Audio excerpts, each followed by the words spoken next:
Halo semua, kembali lagi sama saya Calvin. Kali ini saya akan membahas hal yang sudah lama saya tidak bahas selama berbulan-bulan, yaitu tentang Liga 1 Indonesia.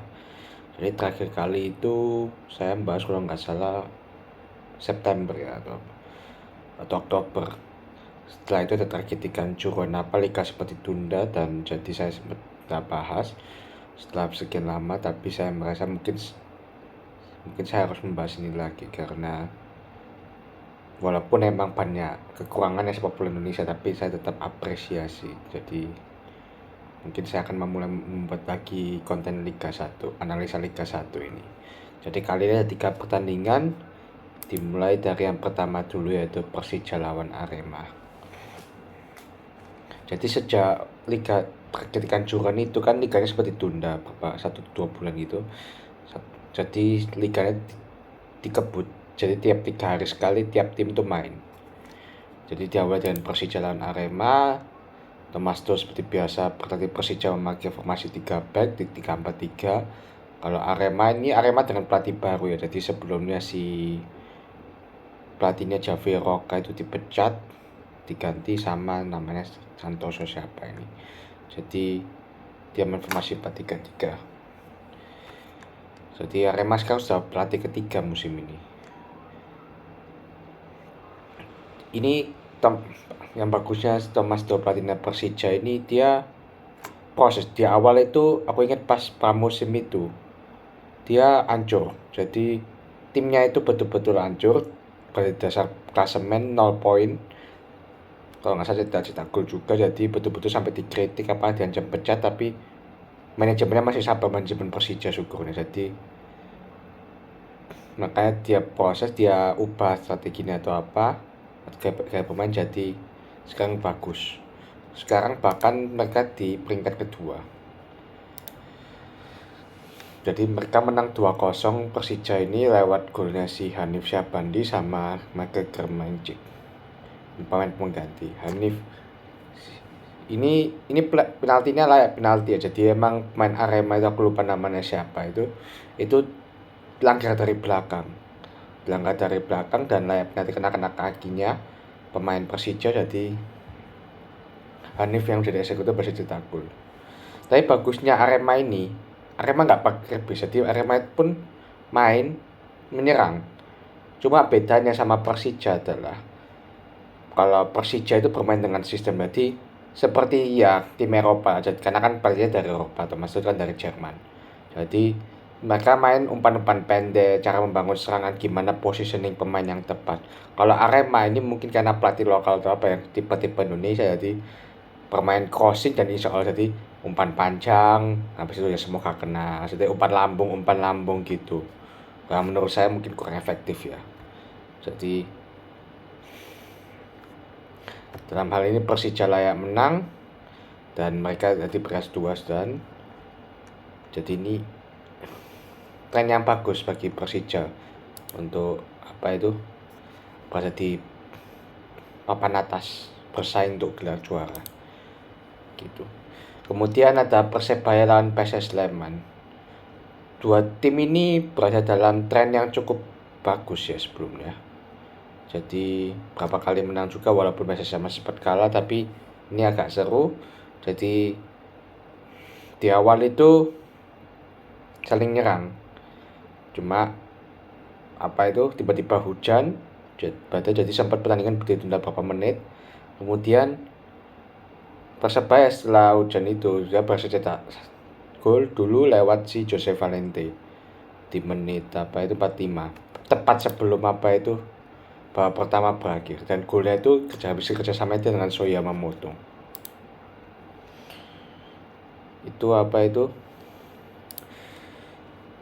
Si yang jadi kunci di pertandingan ini adalah Shoya Yamamoto sama Jose Valente. Jadi kerjasama dua pemain ini luar biasa, yang membawa Persebaya menang dengan skor 4-2. Jadi di babak kedua Persija cetak gol lagi, dan juga Michael Rumere juga. Oh ya, kalau nggak salah Shoya Yamamoto itu juga 3 assist kalau nggak salah, 3 atau 4 aku lupa. Jadi itu playmaker sejati lah, dia tuh emang luar biasa mainnya. Dan bukan kali ini dia main luar biasa, sebelumnya dia juga main bagus. Tapi setelah unggul 3-0 ya, Persebaya di unggul 3-0 dulu, ternyata itu aku pikirkan menang mudah Persebaya, ternyata enggak. PSS Sleman tuh melawan loh. PSS Sleman tuh sama sekali enggak parkir bis. Bahkan bisa cetak 2 gol lewat si Haris Tuhara sama Yeven itu. Itu bagus, bahkan hampir 3 sama kalau mereka bisa memaksimalkan peluang yang dapat. Tapi akhirnya golnya si nama Januari Ramadan di menit 90+1 itu sudah kill game selesai, mengakhiri perlawanan PSS Sleman. Dengan ini Persebaya sudah menang 7 kali beruntun kalau nggak salah, 10 laga tak terkalahkan. Jadi sejak target kehancuran itu Persebaya main luar biasa sekali. Aku nggak tahu apa yang membuat dia, ini mungkin masa kelasnya dari pelatihnya Persebaya itu Coach Aji Santoso, itu sangat luar biasa, pelatihnya itu luar biasa. Jadi selamat Persebaya, sekarang mereka berada di peringkat 6. Ini bagus sih, sebelumnya mereka berada di peringkat 10 gitu. Sekarang mulai bangkit. Kemudian yang terakhir ada Persib lawan PSM Makassar. Ini sangat layak disebut big match. Peringkat pertama lawan Persib, sebelumnya peringkat 2 ya, atau 3 gitu. Jadi peringkat ke 2 kalau nggak salah, sebelum Persija itu menyalip. Jadi PSM lawan Persib itu peringkat pertama lawan peringkat 2. Jadi itu atau peringkat 3 kalau peringkat 3 berarti pertama lawan 3. Cukup oke. Persib bermain dengan formasi biasanya, ini 4-2-3-3 kalau di atas kertas sih, tapi bisa juga dibilang 4-2-3-1 karena Ciro sama Kambuaya ini kan midfielder dan Esrawan sudah di ujung tombak, atau Ciro ya ujung tombaknya, bisa juga. Kalau si PSM Makassar bermain dengan formasi 3-5-2, Ramadan Sananta dan William Pluim yang comeback berhasil jadi ujung tombak. Ya ini ya cukup seru juga, dua tim saling lawan. Tapi juga Persib malah yang di awal itu menyerang terus. Jadi awal menyerang terus, bahkan di menit akhir bisa cetak gol. Itu kalau di sini tulisannya gol bunuh diri ya, jadi dari Yakub, gol bunuh dirinya si Yakub Sayuri. Tapi waktu itu sempat pas aku lihat live di TV itu ada tulisannya itu golnya Akbar Tanjung. Gitu, Akbar Tanjung. Akbar Jufrianto, kaptennya Persib. Jadi aku nggak tahu yang mana yang benar, tapi mungkin kalau aku lihat sih own goal, itu gol bunuh diri karena itu kena kakinya si pemain PSM ini, Yakub Sayuri ini. Jadi 1-0. Babak kedua PSM itu ngelawan, PSM masih dominasi, PSM melawan, mereka bisa cetak gol akhirnya lewat Ramadan Sananta. Itu berkat masterclass-nya kalau Ramadan Sananta kan dia cuma tap in. Tapi itu yang kreasi gol itu yang bikin bagus ya Yakub Sayuri ini. Yakub itu jadi dia posisinya itu dekat sama kiper. Dia itu sebenarnya bisa nendang. Tapi dia dengan pintarnya, dia lihat Ramadan Sananta bebas di sampingnya, berdiri bebas, dan dia ngoper ke kiri. Kipernya nggak nyangka, kipernya pikir dia nendang, kiper si Teja Paku Alam ini pikir dia nendang, ternyata nggak, dia ngoper, itu tipu tuh. Dan Sananta yang posisi bebas bisa cetak gol dengan mudah. Jadi itu masterclassnya si siapa itu, Yakub Sayuri. Kemudian Yakub Sayuri lagi cetak gol lagi. Jadi ini betul-betul dia membalas gol bunuh dirinya di awal. Dia bermain bagus. Itu gol kedua itu gol yang luar biasa dari luar kotak penalti di lini kedua. Itu sampai komentatornya pun kaget, sampai kayak, loh itu gol tak? Dipikirkan kayak ke samping di samping gawang, kata gol.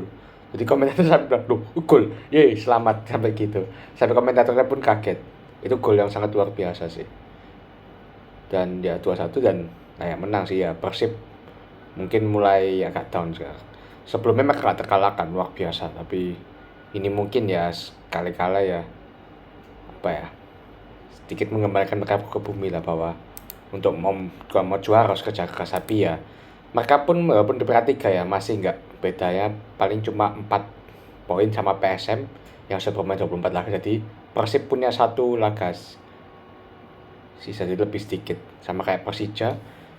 Jadi masih ada kemungkinan untuk juara juga. Jadi yang kandidat juara sekarang ya, kalau sekarang ada 3, PSM, Persija sama Persib. Itu 3. Madura agak jauh ya, agak susah. Jadi antara 3 ini, PSM, Persija atau Persib semoga juara. Dan uniknya juga 3 tim teratas Liga 1 itu semua pelatihnya dari luar. Bukan mau merendahkan pelatih lokal ya, cuma ya memang kualitas pemain pelatih luar ya lebih bagus memang. Apalagi Persija dan Persib yang bermain pakai sistem. Kalau PSM aku belum seberapa lihat ya, jadi aku belum bisa tahu. Tapi mungkin juga ada sistemnya juga, tapi aku mungkin kurang tahu. Tapi emang bagusnya, kalau aku yang sempat dapat info ya dari sepeda di video itu, berarti PSM itu bagusnya dalam membangkitkan semangat pemain. Jadi dulu sempat terpuruk, sekarang dulu itu sempat kalau nggak salah papan bawah PSM, sekarang naik. Jadi itu peran pelatihnya itu luar biasa. Mungkin juga formasinya bagus atau apa, tidak kurang tahu juga. Aku jarang. Tapi kalau Persija Persib, karena sistemnya bagus. Nah, aku sering lihat Persib sama Persija ini. Jadi ya 3 tim ini layak memang di papan atas. PSM, Persija, Persib. Ini memang bakal seru ini. Cuma ya agak sayang saatnya liga ini masih tanpa degradasi. Jadi aku harap liga ini gak jadi fun football, tapi kedepannya ada degradasi supaya tim papan bawah itu nggak main istilah sepak bola gajah, tapi betul-betul fair play dan ada semangat untuk mengalahkan tim-tim yang di atasnya gitu loh, supaya mereka lolos dari degradasi. Itu pentingnya ada degradasi gitu, untuk menjaga kompetitif di liga gitu sih. Itu aja dari saya. Oh ya, sebelum itu saya klarifikasi juga, saya bukan ahli data di Liga 1 ini. Apalagi aku baru lihat Liga 1 itu 1 sampai 2 tahun ini. Jadi maafkan saya kalau misalnya saya masih belum tahu nama pemain di Liga Indonesia. Tapi karena saya pingin apresiasi, jadi maka saya bikin analisa ini. Kalau saya biasanya analisa liga luar soalnya. Dan juga dulu aku lebih sering nonton timnas dibanding sampai sekarang sih lebih sering nonton timnas dibanding Liga 1. Jadi ya aku pemain-pemain yang hafal ya, biasanya pemain langganan timnas kayak Yakob Sayuri sekarang, Suramati Rianto, Ricky Kambuaya, dan lain-lain. Itu aja sih. Terima kasih sudah menonton.